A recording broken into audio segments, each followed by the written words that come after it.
Up, I see it moving. There it is. Welcome home, Bitcoin Truth Seekers. It's Wednesday, January 29th, 8:52 a.m. here in the Arizona desert. Starting today with a tweet from Josh Rager. How long you bears going to stay bearish? Well, check this out. On the weekly chart from Josh, we are seeing a break of the downtrend, and maybe we're going to close at a higher high this week. We shall see.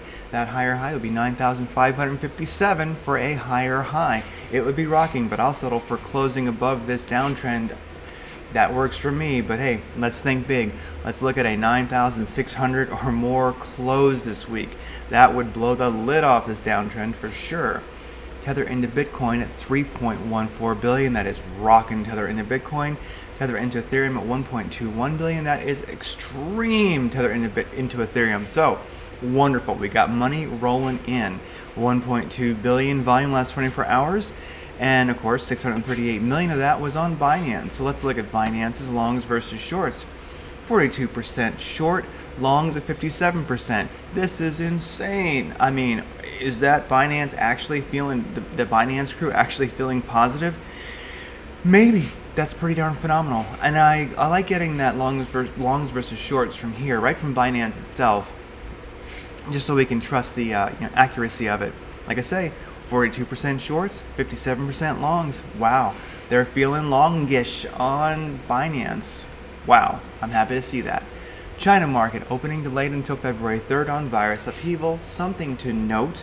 We'll have to see what the market does on February 3rd when the China market opens. Interesting to see. It will all depend on the news between now and then. Gold prices inch higher as traders eye coronavirus impact on the economy ahead of Fed policy news. So, gold's on the way up a bit, and so is Bitcoin on global uncertainty. With those two items mentioned, let's take a quick look at the S&P 500. We had a dip, but it does look like this is a daily chart. We had a dip, obviously it started on Friday, but as we opened on Monday, we've been on an uptrend, although the MACD is negative. Let's look at the Dow Jones Industrial Average in the same way. Started crashing on Friday, but ever since Monday we've been on an uptrend, although the MACD is negative, but now the histogram is turning positive. Let's look at the Russell 2000, the small guys, and took a hit. So basically, Friday downtrend, it's recovering maybe a little bit slower. MACD is definitely still negative, but it does look like the initial coronavirus impact, the global instability on the market, well, it's recovering. So if news stays at least neutral, well, we'll see what happens. On the weekly chart, doing a little fib action here that I drew. If you look at the weekly chart from when we started an uptrend back in, well, also from when we got above the 200 moving average on the weekly end, we started an uptrend back on December 18th, or I should say December 2018. This is a really wide view. I know it's a very, very long view, but I think it does have some value. So after the 200 moving average the 200 moving average cross above, and an uptrend, which I believe started back then in December of 2018, we can see on this weekly chart that we have pumped and we've come down to the 618 fib level, which is really definitely a very, very, very common level to retrace to and then bounce. So on the weekly we bounced off this 618, and now we found a way over the 0.5 fib line, which is now support. So the 0.5 fib line on the weekly chart comes in at around 8,500, and we are now above it. And it does look like Josh was saying, we've broken this downtrend, and let's see where we close this week. It's going to be interesting. If it's above 9,557, that definitely will be a higher high, and that will be really amazing to see. I'll be happy to see that. So anyway, it's a really, really long view, but I think sometimes when you zoom out, you can see more. And importantly, of course, a big deal is that we've crossed positive on the weekly MACD. So I mean, a lot of TA is sort of merging into a positive direction here. I mean, this breaking that weekly downtrend on the weekly was really, really important, and we have. So wonderful. All right, and now we bounce off a 618 on the weekly. If you believe that the fib can be drawn this way, I know they're always a matter of a kind of opinion. You can draw it endless different ways. up or down or whatever, but regardless, as I see it, I think we've made a 618 bounce in the last few weeks, and we've gotten above the .5.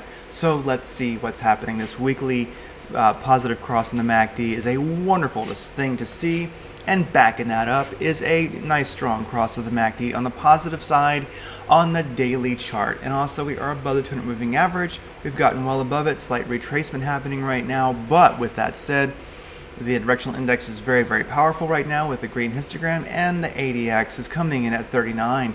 We like to see it above 25. So basically, we are rocking. You can see, positive DI, we're moving up. Negative DI, we're moving down. So right now, we're definitely positive. On the 4-hour chart, I am beginning to see an upwards channel form, and we are well above the 200 moving average and the 314 moving average. Directional index is rocking powerful, strong. ADX is where we'd like to see it, around 36, well, above 25 basically. So this is a good channel to watch. I always like trying to find a channel once something's moved enough to actually draw one. So let's see if we stay in this channel on the way up on the 4-hour chart. If we get above, great, but that would be a bit overextended. If we get below, we'll start watching things a little closer. For further retracement, a 45-minute chart. Directional index has been positive for quite a while. RSI is high, but fine. The SAR is looking a little bit negative right now. But with that said, we have found it looks like we're going to hang out here, around the 9,300 level. That's where we've been hanging out for a while. So right now we're sideways, but definitely at a level that I like to see, and the charts in general are pretty powerful. So, I'm hoping for at least sideways for a while, but it would not surprise me if we break up. Of course, we could also break down. We shall see. I'm happy where we're at. So many great factors coming into play. We've gotten support above the .5 fib line on the weekly. We've broken the downwards channel. Definitely, we might even see a higher high on the weekly soon. MACD on the daily is positive. DI is directional index is very, very positive. We're above the 200 moving average, and then daily is looking rocking. 4-hour chart, we're beginning to see an upwards channel that is just beautiful and elegant and organic looking with this powerful directional index. And of course, on the 45-minute chart for extremely short time frame price action, we're a bit sideways around 9,300. Not too bad. Do note this white line is the 200 moving average, and this blue line is the 314 moving average.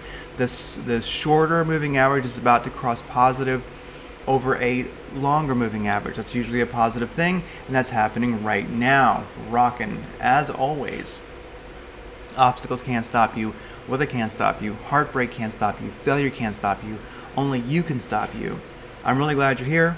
I know I talk about the price action of Bitcoin every day, but that's not why I'm into Bitcoin, although I certainly don't mind making money.